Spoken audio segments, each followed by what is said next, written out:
আমার জন্ম পাহাড়ে, পাহাড়ি মানেই আপনারা চিনতেন। আমার চেহারা লোক যারা আছে এরা আপনাদেরকে প্রত্যেকে চিনতেন যে চাকমা, মারমা কিংবা ত্রিপুরা।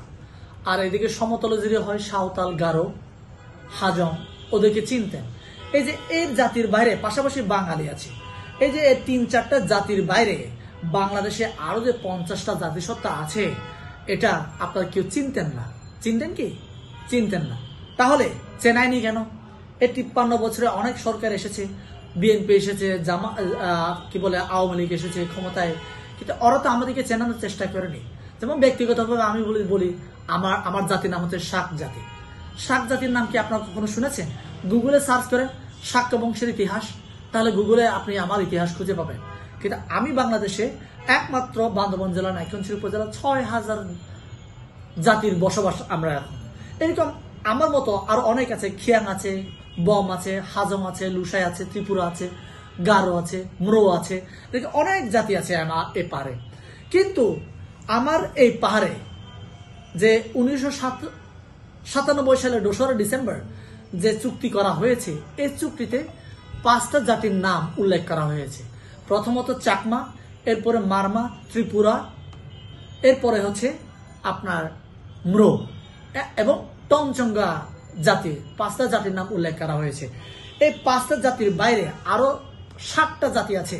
এর মধ্যে সবচেয়ে বড় স্টেক হোল্ডার হচ্ছে বাঙালি জাতি। বাঙালি জাতিকে বলা হয়েছে উপজাতি, এবং বাঙালি জাতির বাইরে অন্যান্য জাতিসত্তাগুলোকে এক নামে পরিচয় দেওয়া হয়েছে, ওরা উপজাতি। এখন ভাই আমরা তো উপজাতি না, তাহলে এই যে এই ধরনের বিভাজন করে আমাদেরকে যে আলাদা করে রাখা হয়েছে, একমাত্র এটাই দায়ী আমার এই পাহাড়ে অশান্তির কারণ।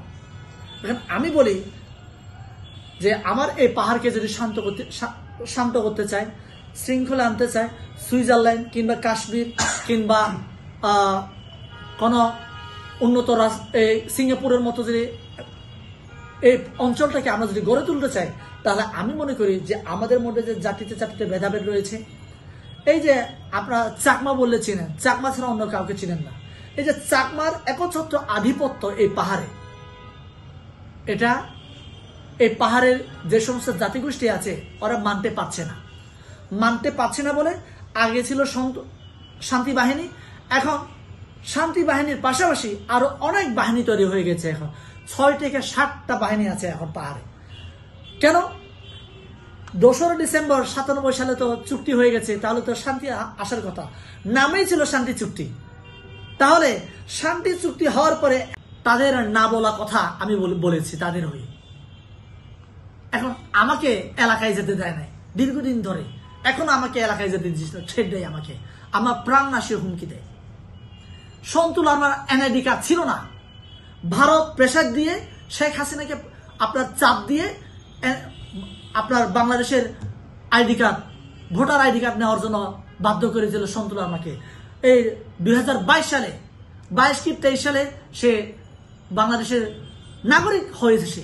তাহলে দীর্ঘদিন ধরে সে এই যে ঢাকায় বেইলি রোডে মন্ত্রী পাড়ায়, আপনারা সকলে জানেন পার্বত্য কমপ্লেক্স আছে, এই কমপ্লেক্সে তার জন্য স্পেশাল একটা মন্ত্রী পদমর্যাদা দিয়ে তাকে চেয়ার দেওয়ার দরকারটা কি ছিল ভাই? সে তো বাংলাদেশের নাগরিক না। তাহলে কোন বলে সে এই চেয়ারে এতদিন ছিল? আমার জানা নেই। এখনো সে বহাল তবিয়তে আছে। এই কথাগুলো বলতে গেলে আমাদেরকে হেনস্থা করে, সাইবার বুলিং করে, আমাদেরকে প্রাণনাশের হুমকি দেয়।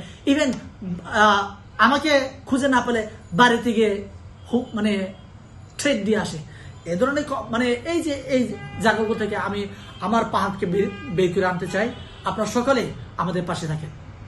হওয়ার একমাত্র কারণ এই যে জাতিতে ভেদাভেদ, সকল জাতিকে এখানে প্রায়োরিটি দেওয়া হয় নাই।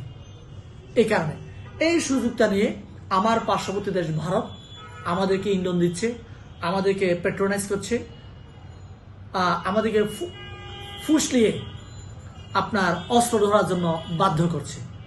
এখন আপনারা সকলে জানেন পাহাড় মানে অশান্তি, পাহাড়ে যারা আছে ওরা নাকি সন্ত্রাসী, এরা মানুষের মাংস খায়, নানা নেগেটিভ এই সমতলে ভাইদের কাছে আছে। এখন আমি আপনাদের কাছে এই যে মিডিয়ার মাধ্যমে আমি বলতে চাই, আমার এই পাহাড় থেকে চাকমা নামক জাতি যে একচ্ছত্রভাবে এই যে সমতলে যেমন ফ্যাসিস্ট হাসিনা একচ্ছত্র আধিপত্য বিস্তার করার চেষ্টা করেছে না, ওরা আধিপত্য রেখেছে।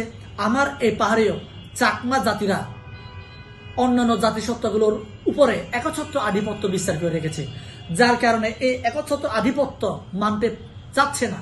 কিন্তু অস্ত্রের মুখে পড়ে, অস্ত্রের ভয়ে ওরা আওয়াজ করছে না, ওরা শব্দ করছে না।